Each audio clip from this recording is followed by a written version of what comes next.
इसका वध शिव जी द्वारा हुआ है, अतः इसका जीवित होना कठिन है।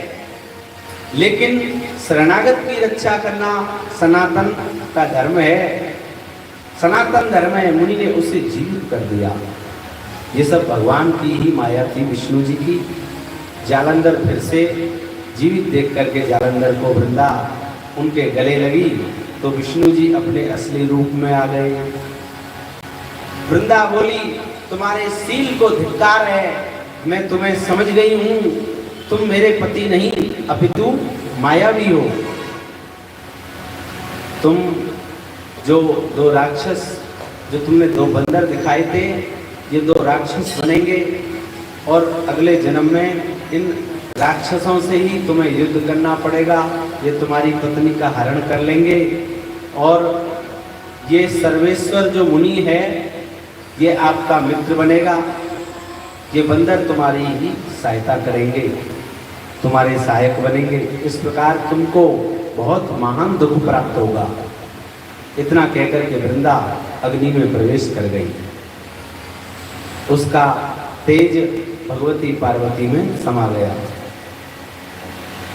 उधर जब पार्वती जी अदृश्य हो गई तो भगवान शिव चैतन्य होकर के क्या है, क्रोध में भर गए।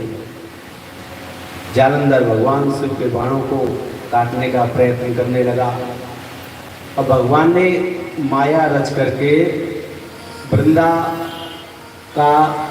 के साथ छल किया। जब तक वृंदा का पतिव्रत भंग नहीं होता तब तक जालंधर का वध नहीं हो सकता था। अब भगवान शंकर जालंधर के साथ युद्ध कर रहे हैं। तो इस प्रकार इस कार्य में शिव के बाणों को काटने का प्रयत्न करने लगा, लेकिन वो असफल रहा। ऐसा दृश्य देख करके भगवान शिव जी प्राकृतिक जनों की तरह माया रचने लगे। जालंधर ने माया रची कि पार्वती को माया की पार्वती बनाई और अपने रथ के पहिए में बांध लिया। ऐसा दृश्य देख करके भगवान शिव प्राकृतिक जनों की भांति व्याकुल हो गए। उन्होंने रौद्र रूप धारण कर लिया। उनके रौद्र रूप को देख करके कोई भी असुर उनके सम्मुख टिक नहीं सका। यहाँ तक कि शुंभ निशुंभ सब असमर्थ हो गए। भगवान शिव ने शुंभ निशुंभ को धिक्कारते हुए कहा, तुम दोनों बड़े दुष्ट हो और तुमने मेरा बड़ा ही अपराध किया है। वे दोनों युद्ध से भागने लगे। भागते हुए को मारना पाप है, इसलिए मैं तुमको मारूंगा नहीं, परंतु तुम्हें पार्वती अवश्य ही दंड देगी एक न एक दिन।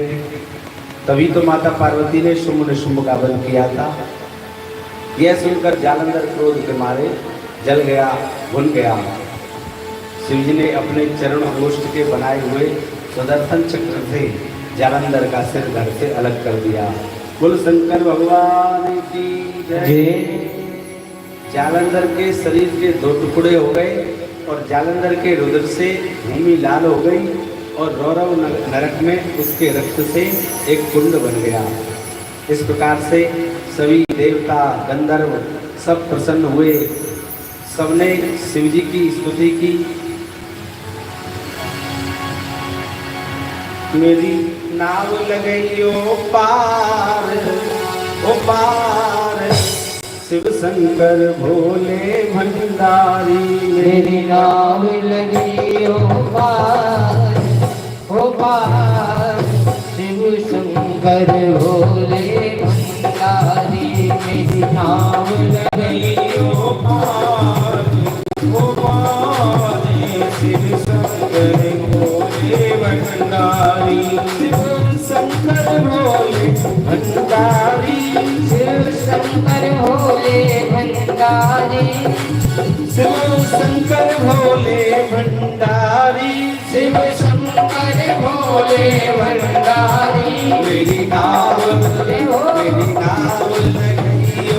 पार ओ पार, शिव शंकर भोले भंडारी। मेरी नाव